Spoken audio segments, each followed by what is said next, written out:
அனைவருக்கும் வணக்கம். மற்றொரு தமிழை வணக்கம் நிகழ்ச்சியினுடைய அதிதிகள் பக்கத்தோடு தான் நாங்கள் இணைந்திருக்கிறோம். இன்றைய நாளும் கூட உங்கள் அனைவருக்கும் ஒரு சிறப்பானதொரு நாளாக அமைய வேண்டும். இன்றைய அதிதிகளில் முதலாவதாக ஓவியர், சித்திர கலைஞர், சிற்பம், மணவரை அலங்காரம் மற்றும் ஒப்பனை கலைஞர் உடப்பூரிலிருந்து வருகை தந்திருக்கிறார் திரு வி முத்துகிருஷ்ணன் அவர்கள். அவரோடு நாங்கள் பல்வேறு விதமான செயற்பாடுகள், அவருடைய வாழ்க்கையில், குறிப்பாக அவருடைய இந்த ஓவிய கலையாக இருக்கலாம், சிற்பக்கலையாக இருக்கலாம், அவருடைய வாழ்க்கையிலிருந்து அவர் வந்த விதம், அவர் கற்றுக்கொண்ட விதங்கள், எமக்கு கற்றுக் கொடுக்க போகின்ற விடயங்கள் என அத்தனை விடயங்களையும் இப்போது நாம் தெரிந்து கொள்வோம். வணக்கம் ஐயா. வணக்கம். எப்படி இருக்கிறீர்கள்? நன்றாக இருக்கிறது. உங்களை பற்றி ஒரு சிறிய விளக்கத்தை வழங்க முடியுமா? புத்தளம் மாவட்டம் உடப்பு என்கின்ற ஒரு பிரதேசம். அது கலை, கலாச்சாரம், பண்பாடு என்று ஒரு பேணி பாதுகாத்து வருகின்ற ஒரு பிரதேசம். அந்த இடத்திலிருந்து நான் வீரபத்திரன் அமரர்கள், வீரபத்திரன் அன்னலட்சுமி அவர்களுடைய மகனாகிய நான் ஓவியம், சிற்பம், மணவரை அலங்காரங்கள், ஒப்பனை, நாடகம் போன்ற கலைத்துறையில் நான் ஈடுபட்டு உலக காலமாக 40 வருஷ அனுபவமிக்க ஒரு கலைஞனாக நான் இன்றைக்கு இந்த கலையகத்துக்கு வந்திருக்கின்றேன். குறிப்பாக மணவரை அலங்காரம் அப்படின்னு சொல்லும் பொழுது பலவிதமான அலங்காரங்கள் இருக்கிறது. கிராமப்புறங்களுக்கு ஏற்றமாய், நகர்ப்புறங்களுக்கு ஏற்றமாய், கிட்டத்தட்ட ஒரு 40 வருடம் அப்படின்னு சொல்லும் பொழுது அத்தனை விதமான காலத்திற்கும் ஏற்ற ஒவ்வொரு தசாப்தத்துக்குமான பல்வேறுபட்ட மாற்றங்களை நாங்கள் பார்த்துருக்கிறோம். மணவரை அலங்காரம் உங்களுடைய பாணிகள் எப்படி இருக்கிறது? நான் ஆரம்ப காலத்தில் இருந்து ஒரு கிட்டத்தட்ட ஒரு 30-32 வருட காலம் வரைக்கும், அந்த காலத்தில் நான் ஒரு மணவர அலங்காரம், அந்த காலத்தில் இருந்தே நான் மணவர அலங்காரத்தை செய்து வந்துக்கிட்டுருக்கேன். அப்போது நான் என்னுடைய சொக்கசாமி என்கின்ற என்னுடைய அண்ணன் ஒரு ஆள், சொந்தமில்லை, சொந்தம்தான், தூரத்து அண்ணன். அவர் சொன்னார், உங்களுக்கு ஒரு மணவரை அலங்காரங்களை செய்யலாமே, உங்கள்கிட்ட திறமை இருக்கின்றது. அப்போ நான் ஒரு ஓவியம் செஞ்சுக்கிட்டு இருந்தேன். அப்போ அவர் அதை பார்த்துட்டு சொன்னார், நீங்கள் மணவரை அலங்காரம் செய்யலாமே, உங்களுக்குள்ள திறமை இருக்கே அப்படின்ட்டு. அப்போ நான் சொன்னேன், நான் ஒரு சாதாரண குடும்பத்தை சேர்ந்தவன் தான், என்கிட்ட போதிய அளவு பணம் பொருளாதார பற்றாக்குறை இல்லாத காரணத்தால் எனக்கு அந்தளவுக்கு செய்கிறதுக்குரிய வசதி வாய்ப்புகள் எனக்கு இல்லைன்றதை நான் அவருக்கு தெரியப்படுத்தினேன். அப்போது அவர் சொன்னார், நான் அதுக்குரிய வசதி வாய்ப்புகளை செய்து தரேன், நீ அந்த மணவர தொழிலை நீங்கள் முன்னெடுத்து போகலாம் தானே. நான் அதை விரும்ப இல்லை. பிறகு நான் எனக்கு ஒரு வெளிநாடு போகிறதுக்கு ஒரு வாய்ப்பு கிடைச்சிது. அதாவது கட்டாருங்கிற ஒரு நாட்டுக்கு போக கிடைச்சிது. இந்த தொழில் நிமித்தமாவா அல்லது பொருளாதார? அதாவது இந்த கலை தொழிலோடைய ட்ரெஸ் டிசைனர் அப்படின்ற உடுப்புகள் வடிவமைக்கிறது. அப்போ அந்த நாட்டில் அடிப்படை சம்பளம் ஒரு 500 ரியால் தான். இது எந்த காலப்பகுதியில்? 1992ஆம் ஆண்டு காலப்பகுதி. அப்போது நான் 1200 ரியால் சம்பளத்தில், நல்ல சம்பளத்தோடு நான் அங்கே போய் அங்கே அந்த உடுப்பு டிசைன் பண்ணுறேன். எனக்கு ஒரு நல்ல ஒரு மதிப்பு இருந்தது. இந்த உடுப்பு அலங்காரங்கள் வடிவமைப்பு அதில் அங்கே நாங்கள் ஒரு டிசைனை ஒரு இதில் கீறுவோம், வரைவோம், ஒரு துணியில் வரைஞ்சோம்னா அந்த கலாச்சாரத்துக்கு ஏற்ற மாதிரி, அந்த அரபு நாட்டு கலாச்சாரத்துக்கு ஏற்ற மாதிரி அந்த வடிவமைப்புகளை நாங்கள் துணிகளில் வடிவமைப்போம். அதில் என்ன சொல்லுவாங்க, எம்ப்ராய்டிங், ஆரி ஒர்க் அப்படின்னு சொல்லி எல்லாம் இது பண்ணி அதில் மணி வேலைப்பாடு, முத்து மணி வேலைப்பாடுகள், சீக்வீன்ஸ் வேலைப்பாடுகளை செய்வாங்க. அதை நான் உன்னிப்பாக பார்த்தேன். அப்போது எனக்கு ஒரு எண்ணம் வந்தது, இந்த சொக்கசாமி அண்ணன் சொன்னது மணவரை அலங்காரம் ஒன்று செய்யலாமேங்கிறார். அப்போது அந்த சீக்வீன்ஸ் அந்த அதுகளை பார்த்து அந்த பொருட்களை எடுத்து நான் ரூமில் இருக்கும்போது அந்த மணவரை அலங்காரங்களை செஞ்சு எல்லாத்தையும் செஞ்சு கொஞ்சம் கொஞ்சமாக துணியில் தான் தைக்கணும். தைச்சி கொண்டு எங்களோட ஊருக்கு ஒரு 3 வருடத்துக்கு பிறகு ஊருக்கு ஒரு மணவரை ஒன்றை செஞ்சேன். அதாவது ஒரு சீக்வென்ஸில் செய்யப்பட்ட ஒரு மணவரை அலங்காரம் ஒன்று. அதை செஞ்சு கொஞ்சம் போய்கிட்டு இருக்காப்புல எனக்கு நல்ல ஒரு வரவேற்பு கிடைச்சிது. அப்போ எனக்கு முன்னுக்கு 2 மணவரை கலைஞர்கள் இருந்தாங்க. அவங்க வயது போயிட்டுது. அவங்க ஒரு ஆள் மணவரை செஞ்சவங்க, இன்னொருவருடைய மணவரை கொண்டு அதை இது பண்ணிக்கிட்டு இருந்தார்.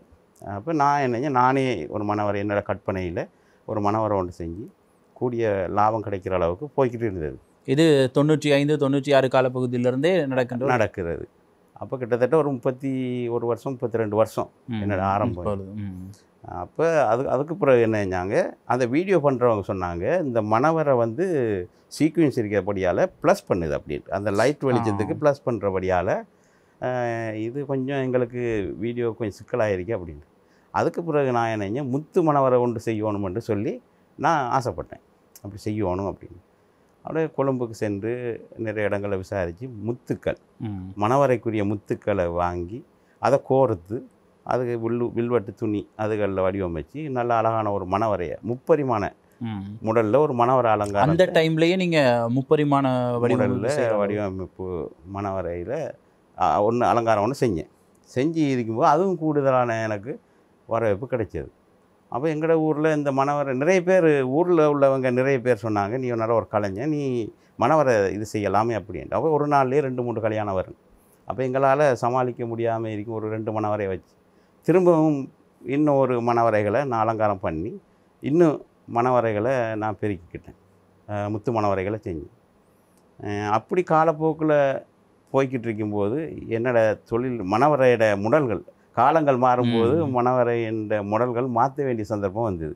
அதுக்கு பிறகு நான் அந்த மணவரை அலங்காரங்களை ஒவ்வொரு முடலுக்கும் மாற்றிக்கிட்டேன். அதை பூக்களால், அடுத்தது கடைசியாக இப்போது பூமாலை, அதாவது பூமாலை மணவரை, இப்போது வந்து ஃபைபர் மணவரை, அதுதான் கூடுதலாக போகுது. காலத்திற்கு ஏற்றது போல உங்களையுமே நீங்கள் மாற்றிக்கொள்ளக்கூடிய ஒரு ஆற்றலை பெற்றீங்க.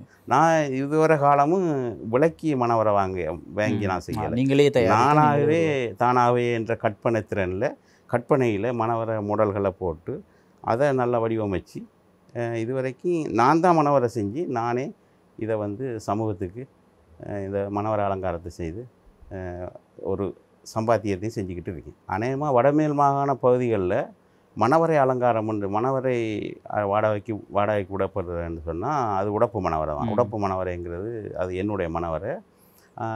அந்த வகையில் எங்களோட ஊருக்கு உடப்பூர் மணவரைங்கும்போது உடப்புக்கும் ஒரு பெருமையாக அதை நான் அது முத்துகிருஷ்ணன் மணவரை என்றாலே அது அனைவருக்குமே ஒரு தெரிஞ்ச முத்துகிருஷ்ணன் மணவரை என்று சொல்வதை விட உடப்பு மணவரைனாலே அது உங்களுடைய பெருமையாக அதை நான் சந்தோஷப்படுறேன். குறிப்பாக பல்வேறு விதமான ஒரு பதவி நிலைகளில் நீங்கள் இருக்கீங்க. ஒரு ஓவியர், ஒரு சித்திரக்கலைஞர், மணவரை அலங்காரம் செய்கிறீங்க, ஒப்பனை கலைஞர். இத்தனை வடிவங்களை எப்படி ஒரே டைமில் எல்லா விதமான செயற்பாடுகளையும் உங்களால் செய்ய முடியுது? என்னென்னு சொன்னால், இப்போ எங்களுக்கு வந்து மணவரை அலங்காரம் வந்து எங்களுக்கு வருமானத்தை ஈட்டித்தர, ஒரு பாரிய வருமானத்தை ஈட்டித்தர ஒரு தொழில் ஒரு கலை. அதில் வந்து நாங்கள் வந்து இந்த மணவரை அலங்காரம் வந்து இலங்கையில் பல பாகங்களை கொழும்புக்கு கூட கொண்டு வந்திருக்கேன்.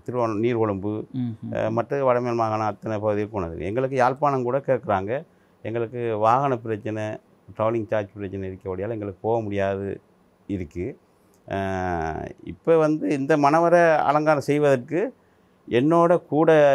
என்னுடைய மகன்கள், அதாவது சுஜயலக்ஷன், அடுத்த தலைமுறையும் இதே விடக்கூடாதுன்னு சொல்லி, இந்த கலை என்னோட அழியக்கூடாது, மணவரை கலை என்னோட அழியக்கூடாதுன்னு சொல்லி, அதாவது என்னுடைய மகன் சுஜயலக்ஷன், அடுத்து நிவேதன், அவர்களுக்கு இந்த கலையை நான் சொல்லி கொடுத்து, இந்த கலை அழியக்கூடாதுன்னு அவர்கள் வந்து, அதாவது ஃபைபரில் வந்து பிளாஸ்டர் பெரிசில் பொம்மைகள், அதாவது உருவங்கள் எல்லாம் செஞ்சு அவங்க அந்த மணவரை இதுகளை வந்து அச்சு போட்டு வடிவமைச்சிக்கிட்டு வராங்க. வடிவமைச்சு அவங்களுக்கும் அதை சொல்லி கொடுத்தேன். இப்போதைக்கு அவர்கள் தான் இந்த மணவரை அலங்காரங்களை செய்துக்கிட்டு வராங்க. மற்றபடி வந்து நான் இந்த மணவரை அலங்காரம் எனக்குள்ள இருந்தாலும் வேறு ஒரு பொழுதுபோக்காகவும் தொழில் ரீதியாகவும் சில கலைத்துறைகள் எனக்குள்ள அடங்கியிருக்கு. மணவரை என்று நாங்கள் பேசும் பொழுது பலவிதமான வகைகளும் இந்த மணவரையிலே இருக்கும். எத்தனை வகைகள் இருக்கிறது? உங்களுடைய தயாரிப்புகளில் அந்தந்த வகைகளை பற்றியும் சொல்லித்தர முடியுமா? நிச்சயமாக. என்னென்னு சொன்னால், மணவரையில் வந்து அதாவது சாமத்திய சடங்கு, பூப்புனித நீராட்டு விழாவுக்கு மணவரை நாங்கள் அலங்காரம் செய்வோம். அதில் வந்து அவங்களுக்கு சில இடங்களை பொறுத்து வீடுகளில் செய்யும்போது சிறிய வகையில் மணவரை அலங்காரங்கள் வச்சுருக்கோம். அதில் அவங்க பால் வாக்குறதுக்கு, தண்ணி வாக்குறதுக்கு, மற்ற மருதாணி ஃபங்க்ஷன் அப்படி என்று சொல்லி அதுக்கெல்லாம் அலங்காரங்கள் நாங்கள் வச்சுருக்கோம். அதுக்கெல்லாம் வாடகைக்கு விடுவோம். அதே மாதிரி கல்யாணங்கள், ஒரு திருமண வைபவங்கள் நடக்கும்போது பெரிய அளவிலான, அதாவது அவங்க வந்து ஒரு சாதாரண மக்கள் வந்து சாதாரணமாக கேட்பாங்க. ஒரு பெரிய லெவலில் கொஞ்சம் வசதி, கொஞ்சம் வாய்ப்பு உள்ளவங்க, அவங்களுக்கு வந்து நிறைய அலங்காரங்கள் வர வேணும். அதுக்காக கோவிலில் செய்யும்போது ஒரு விதமான அலங்காரம், மண்டபங்களில் செய்யும்போது ஒரு விதமான அலங்காரம், அப்படி என்று அவங்க அதை கேட்பாங்க. அப்போ மண்டப அலங்காரங்கும்போது நாங்கள் மண்டபம் ஃபுல்லாக நாங்கள் செய்ய வேண்டி வரும். அதாவது நுழைவாயில், அதில் நுழைவாயில் செட்டிங்கன்னு சொல்லி பிள்ளையார், அடுத்த நேம்போர்ட், அதாவது பேர் பலகைகள் வச்சு, அதாவது சிவப்பு கம்பளம் விரித்து 2 பக்கமும் பாவைகள் வச்சு மணவரை தொங்கல் வரையும் அவங்க பொண்ணு மாப்பிள்ளை அங்கே போகும் வரையும் அதை அலங்காரங்கள் செய்து கொடுப்போம். அது அவங்கள வந்து நல்லா கவரக்கூடிய வகையில் நாங்கள் செய்துவோம். ஏன்டா நான் வந்து இது மணவரை தயாரிக்கிற ஒரு ஒரு கலைஞன்ன்றபடியால் அவங்க எதை எதிர்பார்க்குறாங்களோ அதுக்கேற்ற மாதிரி நாங்கள் அதுகளை தயாரித்து கொடுத்துக்கிட்டே இருப்போம். என்னோட உதவிக்கு என்ற பிள்ளைகள் இருக்கபடியால் எந்த டைம்லையும் கொடுத்தோம். அடுத்தபடியாக ரிசப்ஷன் மணவரை, அதாவது இப்போதைக்கு வந்து நம்மளுடைய கலாச்சாரத்தையும் தாண்டி, அதாவது மேற்கத்திய கலாச்சாரங்கள் வந்து இப்போ எமது பிரதேசத்துக்குள்ளே வந்தபடியால் அவங்க அதை விரும்புகிறாங்க. அதாவது அதை பூக்களால் வந்து செஞ்ச ரிசப்ஷன் மணவரைன்னு சொல்லி, அப்போ அந்த மணவரைகளை வந்து நாங்கள் வடிவமைச்சு கொடுக்குறோம். பெரிய அளவிலாக வடிவமைச்சு கொடுக்கும்போது அதுலேயும் எங்களுக்கு நல்ல ஒரு வருமானம் தரக்கூடிய வாய்ப்புகள் எங்களுக்கு இருக்குது. அதே நேரம் வந்து அவங்க சொல்லுவாங்க, எங்களுக்கு இப்படி ஒரு மாடல் வேணும், இந்த மாதிரியான ஒரு வடிவமைப்பில் எங்களுக்கு ஒரு அலங்காரம் ஒன்று செய்யணும், உங்களால் முடியுமான்னு கேட்டால் நாங்கள் நிச்சயமாக ஏன் முடியாதுன்னு சொல்ல மாட்டோம். ஏன்டா எங்களுக்குள்ள ஒரு கலை நுணுக்கம் இருக்கபடியால் நாங்கள் அதை செய்யக்கூடிய ஆற்றல் எங்களுக்கு அந்த நிமிஷமே வரக்கூடிய வாய்ப்பு இருக்குது. அடுத்தது மிக முக்கியமான இன்னும் ஒரு கலை தான் இந்த ஆலயங்கள் இருக்கின்ற இந்த வர்ணப்பூச்சு கலை. அதையும் கூட நீங்கள் பல வருடங்களாக செய்து வருவதாக சொன்னீங்க. அது எப்படி சாத்தியமானது? உங்களுடைய இந்த ஓவியத்தினுடைய பரிச்சயத்திலிருந்து வந்ததா இந்த ஆலயங்களிலே வர்ணம் பூச்சி என்பது இந்த கலையை கொண்டு செல்வதற்கான காரணம்? நான் சின்ன வயசாக இருக்கும்போது கிட்டத்தட்ட ஒரு 5-6 வயசுலேயே எனக்கு ஒரு ஓவியம் வரையக்கூடிய ஆற்றல், என்ற கை சும்மா இருக்காது. எதையாவது ஒரு நிலத்திலே இருந்தாலும் கை கால் கிரிக்கிட்டே இருக்கும். அதாவது சுண்ணக்கல், அதாவது சுண்ணாம்புக்கல், கரிக்கட்டி அதுகளால் சுவர்கள் அதுகளில் சித்திரங்கள் வரைந்து கொண்டே இருக்கும். அந்த ஆற்றல் எனக்குள்ள ஆரம்ப காலத்தில் இருந்து வந்தது.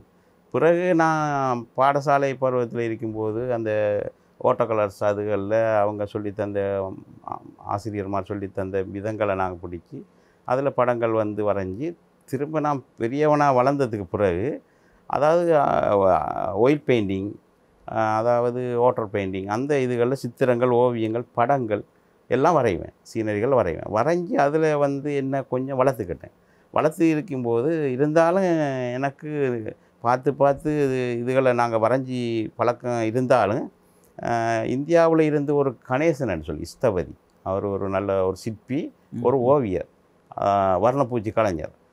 அவரோட நான் வந்து முன்னேஸ்வரம் கோயில் வேலை செய்யும்போது அவருடன் நான் இணைஞ்சி அவர் செஞ்சேன். அப்போது அவர் வந்து எங்களுக்கு அந்த வர்ண வேலையை பற்றிய ஒரு கலை அம்சங்களை எங்களுக்கு சொல்லித்தந்தார். இப்படித்தான் இந்த வர்ணப்பூச்சி ஆலயங்களுக்கென்று இருக்கின்ற வர்ணப்பூச்சி இப்படித்தான் அமையணும். அப்போது அதாவது தெய்வங்கள், அதாவது ஒவ்வொரு தெய்வங்களுக்குன்னு முகபாவினை இப்படித்தான் வரணும், அந்த ஒரு நுணுக்கத்தையும் அவர் எங்கள்கிட்ட சொல்லி தந்தார். ஆனால் இது எங்களுக்கு தெரியாது. அவர் சொல்லி தந்த அந்த விதத்தில் அவர் தான் என்னோட இந்த வர்ண வேலைக்குரிய குருன்னு சொல்லலாம். அந்த இதன் மூலம் அவரோட கலையை கற்று இன்றைக்கு வந்து 100க்கும் மேற்பட்ட ஒரு ஆலயங்களுக்கு நான் பெயிண்ட் பண்ணி இன்றைக்கி இந்த இவ்வளோ அவார்டுகளையும் பட்டமளிப்புகள், ஒரு 15 பட்டமளிப்புகள் எல்லாம் நான் வாங்கி இன்றைக்கு ஒரு நல்ல ஒரு கலைஞனாக இருந்தாலும் வளர்ந்து வருகின்ற கலைஞன் தான், பெரிய அளவில் இல்லை. கற்றது கைமண் அளவு, கல்லாதது உலக என்பது போல் அந்த வகையில் ஒரு சாதாரண ஒரு கலைஞனாக இன்றைக்கு இருக்கேன். இருந்தாலும் வர்ண வேலை கலை ஒன்று செய்யும்போது அது நான் தனியொருதன் என்று சொல்வதை விட என்னுடன் ஒரு 15 பேர் 20 பேர் மட்டும் என்னுடைய வர்ண வேலை குழுவினர் இருக்காங்க. அவங்களுக்கு நான் ஒரு முடலை போட்டு கொடுத்தா அவங்க அதுக்கேற்ற மாதிரி செய்வாங்க. அவங்களோட ஒத்துழைப்பும் ஒரு முக்கிய காரணம் இந்த அவார்டுகளுக்கெல்லாம் என்றத அவங்கள ஒரு பெருமைப்படுத்தி அவங்களுக்கு ஒரு நன்றி சொல்கிறேன். இந்த கலையிலே அடுத்ததாக இந்த சிற்பங்கள் வடிப்பது தொடர்பாகவும் நீங்கள் ஏதேனும் கற்றுக்கொண்டு இருக்கிறீர்களா? வர்ணம் பூசுவது என்பது தான் முதன்மையாக செய்யப்படுகின்ற ஒரு விடயமாக இருக்கிறதா?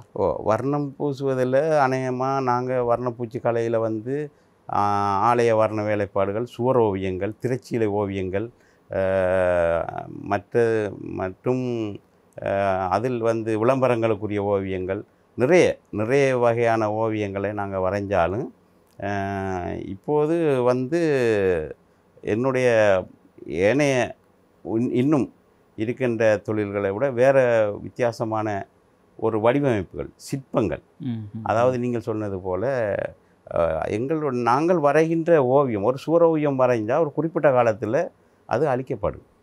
அது அழிஞ்சு ஃபேடாகி அப்படி ஒரு நிலை வருது. அது எங்களுக்கு நாங்கள் வரைஞ்ச ஓவியங்களை எந்த ஒரு ஓவியம் வந்து ஒரு ஓவியத்தை வரைஞ்சி அது ஃபேடாகி இதாகி போனால் அதை பற்றி அவங்க நிச்சயம் கவலைப்படுவாங்க. அதே மாதிரி எங்களுக்கும் ஒரு கவலை, ஒரு மனசில் ஒரு வேதனை வந்தது. நாங்கள் கீறின இது வெயிலுக்கு சுடுபட்டு ஃபேடாகி போயிட்டுது அப்படின்னு. அதுக்கு பிறகு நான் வந்து ஒரு சிற்பியாக, அதாவது நம்ம ஒரு சிற்பங்கள் செஞ்சால் இது 1000 காலத்துக்கு இது அழியாமல் அப்படி இருக்கும் அப்படின்ற ஒரு எண்ணம் எனக்குள்ளே வந்தது. அதுக்கு பிறகு சிற்பம் செய்ய வேணுங்கிற ஆர்வம் வந்த நேரம் நான் இந்தியா அந்த கணேசன் அவர்கள்ட்ட நான் இதை பற்றி கதைச்ச நேரம் அவர் சொன்னார், நீங்கள் உங்களுக்கு இருக்க ஆர்வத்துக்கு ஒரு சிற்பியாக வரக்கூடிய வாய்ப்பு இருக்கு, எங்களோட இந்தியாவில் ஒரு சிற்ப காலேஜ் இருக்குது, அங்கே வாங்க, உங்களுக்கு சிற்பங்கள் எப்படி வடிக்கிறன்றதை நான் சொல்லித்தரேன். அது கிட்டத்தட்ட ஒரு 30 வருஷம் 25-30 வருஷம் வரும். அப்போ நான் அந்த டைமில் அந்த வாய்ப்பை தவற விட்டு, அது மிச்சம் வேதனையான ஒரு விஷயந்தான். சிற்பம் வந்து நான் வந்து நிறைய, அதாவது சரஸ்வதி சிலை, மற்றது முருகன் சிலை, பிள்ளையார் சிலை, அப்படியான சிற்பங்களை செய்து ஆலயங்கள்லையும் அதாவது கோபுரங்களில் வைக்கப்பட்டுள்ளது. எங்களோட ஊர் கோபுரங்களில் வேறு இடங்கள்லையும் வைக்கப்பட்டுருது. அது நான் எந்தவித ஊதியம் இல்லாமல் தான் அதை அன்பளிப்பாக செஞ்சுருக்கேன். பாடசாலைகளில் ஒரு சரஸ்வதி சிலை ஒன்று செஞ்சு அதையும் நான் அங்கே வச்சுருக்கேன். மற்றது இப்போ அதாவது என்னிடம் வந்து ஓவியத்துறை, அதாவது அந்த ஓவியக்கலையை இன்ற வரைக்கும் ஒரு குழுவினர் இருந்து என்னிடம் கற்றுக்கிட்டு இருக்காங்க. அதாவது மகாராஜா, கிஷோர்குமார், அப்படி இன்னும் பல கலைஞர்கள் அடுத்தது ஒரு தலைமுறையை தயார்படுத்தி கொண்டு தான் இருக்கிறார். அதுக்கு அவர்களையும் நான் இந்த கலாலியை கூட அவர்களையும் நான் தயார் பண்ணிக்கிட்டு வரேன். இப்போ இருக்கின்ற சமூகத்தினர் எப்படி இதில் ஆர்வம் காட்டுகிறார்களா? இந்த கலை சார்ந்த விடயங்கள், மனவரை கலையாக இருக்கலாம், ஓவியக்கலையாக இருக்கலாம். அதே நேரத்தில் நீங்கள் பல்வேறு விதமான செயற்பாடுகளில் ஈடுபடும் பொழுது அடுத்த சந்ததியினர், புதியவர்கள், அது தொடர்பான ஈடுபாடு அவர்களுக்கு எப்படி இருக்கிறது? இதில் வந்து நிறைய பேருக்கு மனவரக்கலை வந்து எங்களோட இதுக்குள்ளே, என்னோட ஃபேமிலிக்குள்ளே, குடும்பத்துக்குள்ளே இருக்கபடியால் அந்த கலை அதுக்குள்ளே இருக்கு.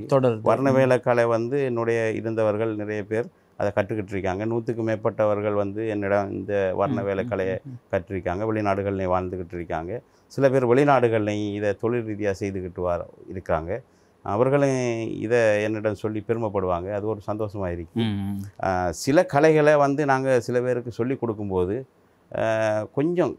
கொஞ்சத்தை கற்றுக்கிட்டு அவங்க எங்களோட தொழிலுக்கு எதிராகவே செயல்பட்டுக்கிட்டு இருக்கு. அது ஒரு கவலை வேதனையான விஷயந்தான். அதனால் சில கலைஞர்கள் வந்து நிறைய விடயங்களை கலைகளை கற்றுக் கொடுக்க தயங்குறாங்க. ஏன்னா இப்படியான கலைஞர்கள் இந்த மாதிரியான இதுகள் செயல்படுறதால. இருந்தாலும் அவங்க எங்கள்கிட்ட இந்த கற்றுக்கொள்கிறவங்க அதை அவங்க யோசிக்கணும், எங்களுக்கு எதிராக செயல்படாமல். இல்லை, குறிப்பாக அந்த முறையான கல்வி அல்லது சரியான கல்வி முறை, கற்றுக்கொள்கின்ற ஆர்வம் என்பது தேவையானதாக இருந்தாலும் கூட அதை கற்றுக்கொள்வதற்கு நாங்கள் எடுக்கின்ற காலங்கள், எங்களை நாங்கள் எப்படி அர்ப்பணிக்கிறோம் என்பதும் கூட இவ்வாறான துறைகளில் நீடித்திருப்பதற்கு ஒரு மிக முக்கியமான ஒரு காரணியாக இருக்கிறது. இப்பொழுது இருக்கின்ற நபர்களை பொறுத்தவரையில் புதியதொரு கலாச்சாரமாக தான் எதையுமே வேகமாக கற்றுக்கொள்ள வேண்டும் என்கின்ற அரைகுறையான ஒரு கற்றல் நடவடிக்கைகளை மேம்படுத்தி அதை ஒரு தொழிலாக செய்கிறோம் என்று ஆரம்பித்து பல்வேறுபட்ட சிக்கல்களை ஏற்படுத்துவதையும் கூட நவீன காலத்தில் அத்தனை துறையிலுமே பார்க்கக்கூடியதாக இருக்கிறது.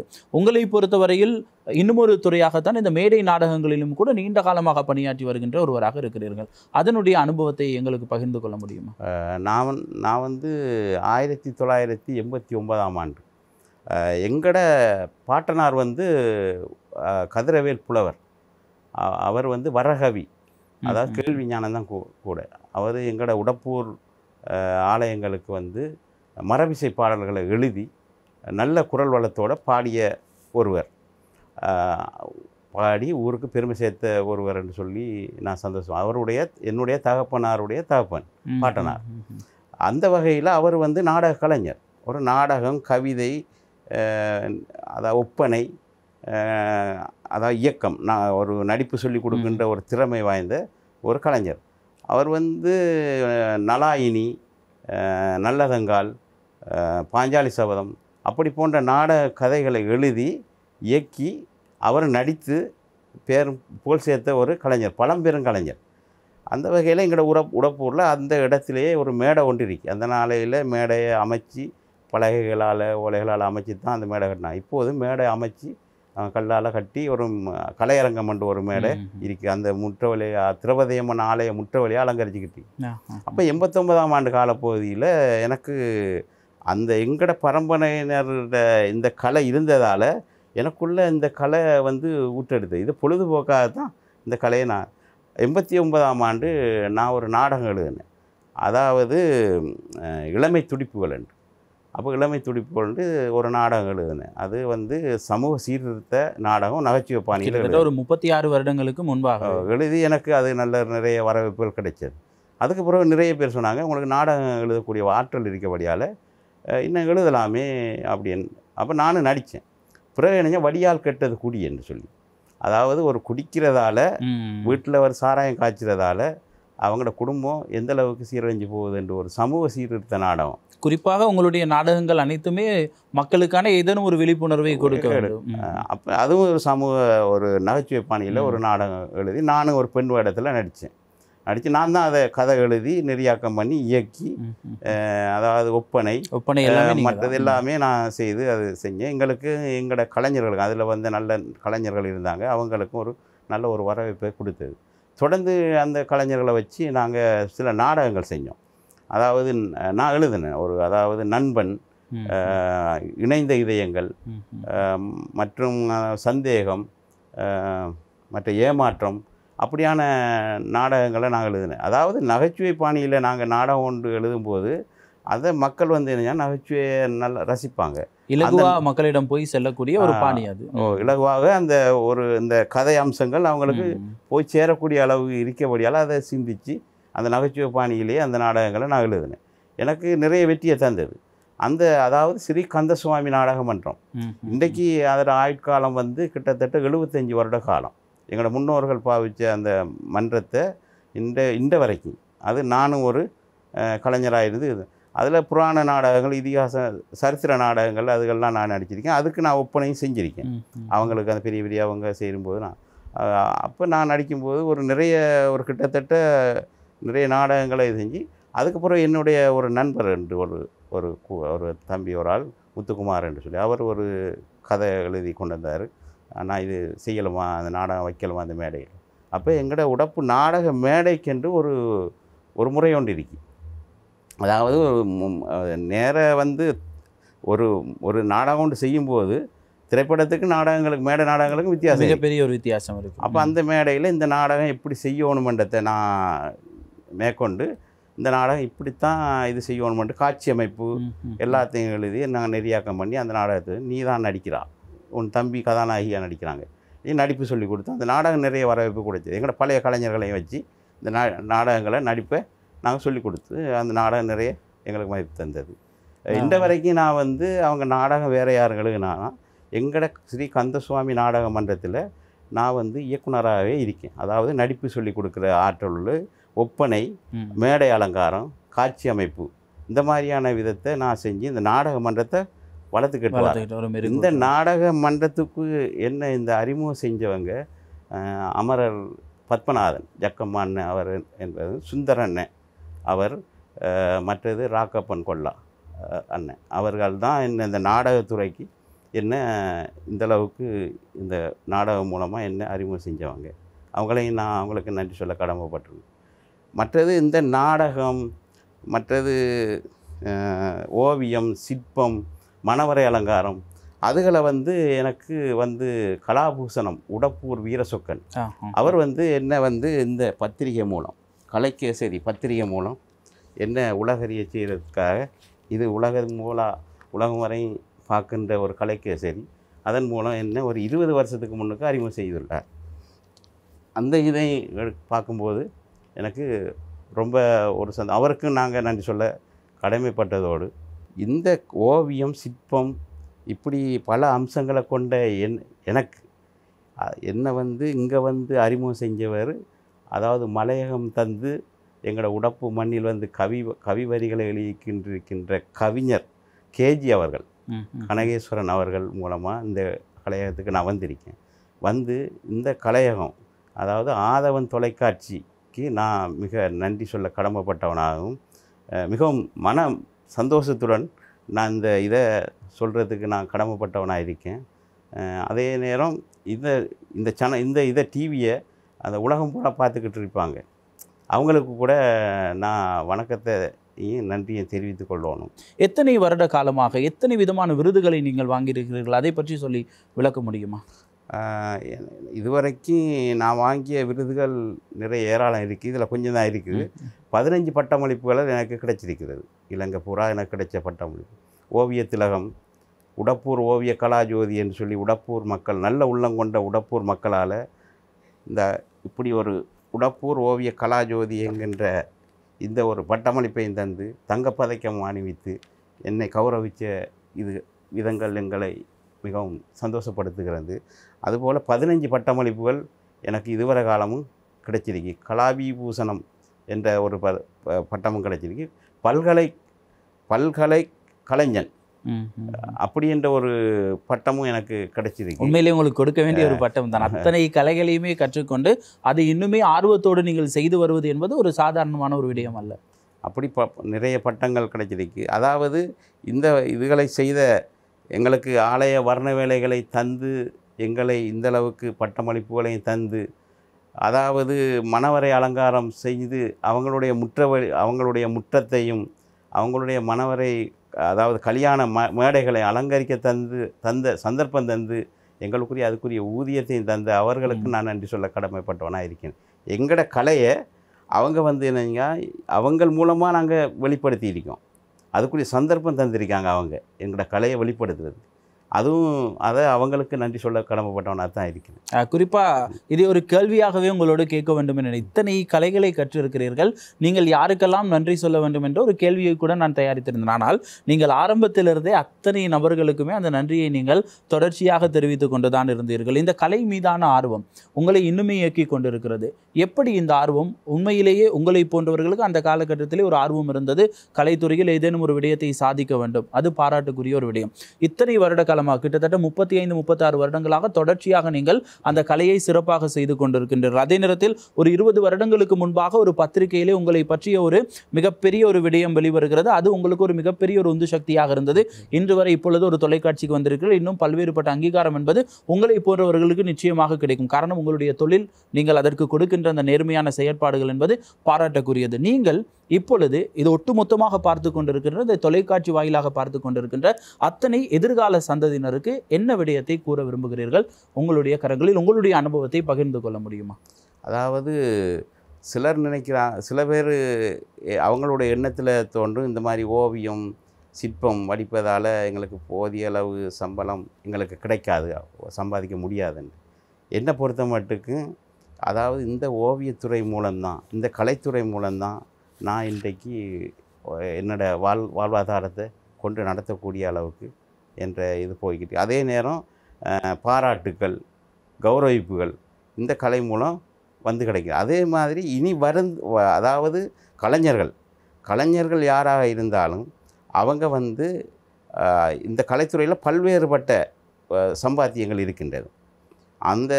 அதையும் தாண்டி நம்ம அதாவது சமூகத்துக்கு சேவை மனப்பான்மையிலையும் சில கலைகளை நம்ம அர்ப்பணிப்புடன் செயல்படத்தான் வேணும். அப்படித்தான் நானும் அர்ப்பணிப்புடன் செயல்பட்டேன்.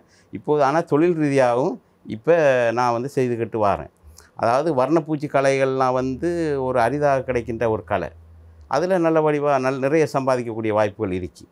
அதாவது ஓவியம், அதாவது கலை நுணுக்கம் உள்ளவங்க இப்போத்தைய நவீன காலத்துக்கு அதாவது கம்ப்யூட்டர் மூலம் நிறைய வாய்ப்புகள் அவங்களுக்கு இருக்குது. அதில் டிசைன்கள் அழகாக வடிக்கக்கூடிய வாய்ப்புகள் நிறைய விஷயங்கள் அதுக்குள்ளே அடங்கியிருக்கு. அந்த இதுகள் மூலம் இந்த கலை ஆர்வம் உள்ளவங்க இதை கைவிடாமல் இதை அவங்க என்னென்ன செய்யணுமோ, அதாவது ஓவியனாக இருக்கட்டும், சிற்பியாக இருக்கட்டும், அதாவது கவிதை எழுதக்கூடிய ஆற்றல் உள்ளவங்களாக இருக்கட்டும், நாடகம் எழுதக்கூடிய ஆற்றவங்களாக இருக்கட்டும், அவங்க அவங்களோட தொழிலை அவங்களோட வேலையை அவங்களோட கலைத்துறையை சரியாக செய்வாங்களா இருந்தால் அவங்களுக்குள்ள வருமானம் இருக்கு. அதுக்காக அவங்க வருத்தப்பட வேண்டிய அவசியம் இல்லை. அதை வச்சு அவங்களோட வாழ்வாதாரத்தை கொண்டு போகலாம். அதாவது சொல்லுவாங்க, மரணம் வாழ்வின் முடிவல்ல, மரணம் வாழ்வின் ஆரம்பம்.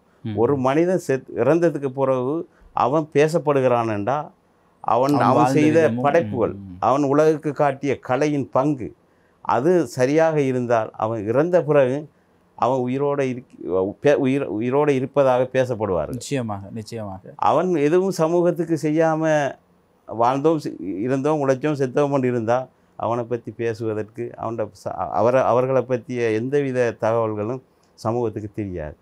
எங்களோட உடப்பூரில் வந்து பெரிய சோமாஸ்கந்தரன் அவர் வந்து பழம்பெரும் வில்லிசை கலைஞர். எங்களோட உடப்பூருக்கு உடப்பு என்று சொல்லி அடையாளப்படுத்திய ஒரு பெருமகனார். அப்படி அவர்களை பார்த்து தான் நாங்களும் அதே மாதிரி வீரசொக்கன் உடப்பு என்று சொல்லி அடையாளப்படுத்தியவர் உடப்பூர். இப்போ கலைஞர்களால் தான் இந்த உடப்பூர் அடையாளப்படுது. அப்போ இன்றைக்கு நான் அவர்களை பற்றி சொல்கிறேன்னு சொன்னால், இன்றைக்கு அவர் வந்து அதாவது அவர் கலைத்துறையில் உயிர் வாழ்ந்துக்கிட்டு இருக்கார் என்றதை தான் நான், அது ஓவியனாக இருக்கட்டும், சிற்பியாக இருக்கட்டும், அதாவது சமூக சேவையாளர்களாக இருக்கட்டும், அதாவது இன்னும் எத்தனையோ கலைஞர்கள் இருக்காங்க. அவர்கள் வந்து சமூகத்துக்கு நல்ல தொண்டாற்றினார்கள் என்றால் அவர்கள் என்றைக்கும் உயிர் வாழ்ந்துக்கிட்டே இருப்பார்கள் என்றதை நான் இந்த இடத்துல சொல்லிக்கொள்ள விரும்புகிறேன். உண்மையிலேயே தான் எத்தனை அழகான வார்த்தைகள். படைப்பாளி மரணிக்கலாம், படைப்புகள் என்பது என்றுமே மரணிக்காது என்பது போலதான் வாழ்க்கையில் நாங்கள் சாதித்த ஒவ்வொரு விடயங்களும் தான் எப்பொழுதுமே எங்களை பற்றி உலகம் பேசுவதற்கு ஒரு காரணமாக அமைந்திருக்கும். அதை தான் இவர்களுடைய இந்த கலை என்பது என்றுமே இவர்களை பேச வைத்து கொண்டே இருக்கும். அதற்கு ஒரு மிகச்சிறந்த உதாரணமாகத்தான் இன்றைய இந்த ஒரு அரை மணி நேரத்தில் எவ்வளவு விடயங்களை எங்களால் கற்றுக்கொள்ளக்கூடிய வகையில் திரு முத்துகிருஷ்ணன் அவர்கள் அவருடைய வாழ்க்கையில் அவர் செய்த அத்தனை விடயங்கள், செய்து கொண்டிருக்கின்ற உண்மையான அத்தனை படைப்புகளையும் எவ்வளவு உன்னதமாக அவர்கள் நேசிக்கிறார்கள் என்கின்ற ஒரு அழகான விடயத்தை எங்களோடும் பகிர்ந்து கொண்டிருந்தார். உண்மையிலே ஒரு அரை மணி நேரம் என்பது ஒரு புத்தகத்தை படித்தது போன்ற ஒரு சிறப்பானது ஒரு நிமிடமாகத்தான் எங்களுக்கு இருந்தது. நாங்களும் பல விடயங்களை கற்றுக்கொண்டிருந்தோம். உங்களுடைய நிறைவு பழுக்கு மத்தியிலும் இங்கே எங்களுடைய கலையகத்திற்கு வந்து பல்வேறுபட்ட விடயங்களை பகிர்ந்து கொண்டதுக்கு எங்களுடைய நெஞ்சார்ந்த நன்றிகள். இந்த கலையகத்துக்கு வந்து இந்தளவு எனக்கு நிறைய இருக்கிறது, நிறைய விளக்கங்கள் கொடுக்கறதுக்கு. அதாவது ஒப்பனை இந்த மாதிரியான கலைகளை வந்து சமூகத்துக்கு தெளிவுபடுத்தி சொல்லுவதற்குரிய வாய்ப்புகள் நிறைய, சொல்ல வேண்டிய விடயங்கள் நிறைய இருக்கின்றது. இருந்தாலும் நீங்கள் இந்த அரை மணி நேரத்துக்குள் இப்படி ஒரு வாய்ப்பு தந்த ஆதவன் தொலைக்காட்சி அந்த அமைப்புக்கும் என்னுடன் நேர்காணல் கண்ட உங்களுக்கும் இங்கு இருக்கின்ற சகல கலைஞர்களுக்கும் என்னுடைய நன்றியையும் வணக்கத்தையும் தெரிவித்துக் கொள்கிறேன்.